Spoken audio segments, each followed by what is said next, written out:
when the world's oldest travel firm, Thomas Cook, announced it was going out of business this week. Another British Thomas Cook saw his dream Greek wedding plans fall apart. When it got announced yesterday, it got deflated because there's only 17 of us out here now, and there's another 17 people back in England. So obviously they can't get out now. Some of them can get out, some of them can't get out. His guests are among the 600,000 Thomas Cook customers who were stranded around the world. Governments have been stepping in to try to minimize the damage. Berlin is the latest.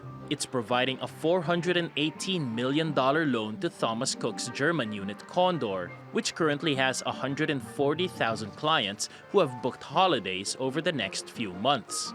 Condor got into difficulties after the parent company was forced to declare insolvency.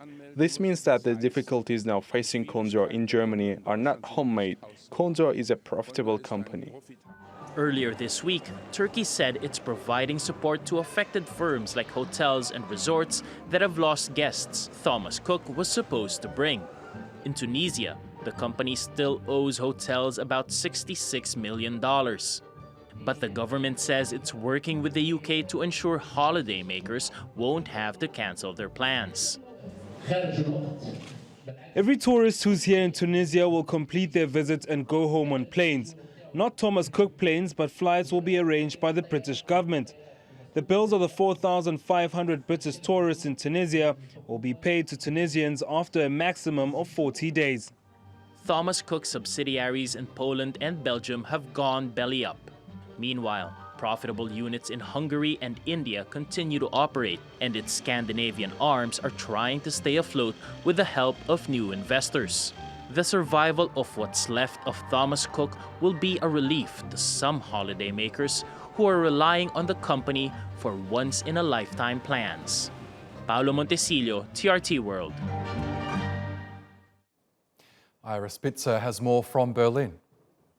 The insolvency of the travel operator Thomas Cook has had repercussions far beyond the United Kingdom, not least here in Germany, which is one of the largest markets for Thomas Cook, as well as home to a couple of German subsidiaries. And one of those is Condor Airlines. And they had the good fortune of receiving this $420 million bailout from the German government, as well as the state of Hesse, where Condor's headquarters are located. Now, this is dependent on the approval ultimately of the European Commission, but the German government saying it was able to do this in part because of the profitability of the airline, and essentially saying that there were no problems with Condor, but that the problems were largely with Thomas Cook, the parent company. So it made sense for the government to support the airline, as well as its 5,000 employees and the numerous customers who use its products. Now, another Thomas Cook subsidiary here, also called Thomas Cook, not so lucky so far at least. They were forced to declare their own insolvency here in Germany. They've also asked the German government for a bridging loan to try and continue their operations.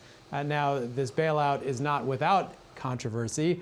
The pro-business FDP party, as well as the German taxpayers, have criticized the move, saying that it is not necessarily the best thing for competition, but certainly it appears that Condor will continue flying as normal while they search for another buyer to take up that 49% ownership stake that currently is held by Thomas Cook.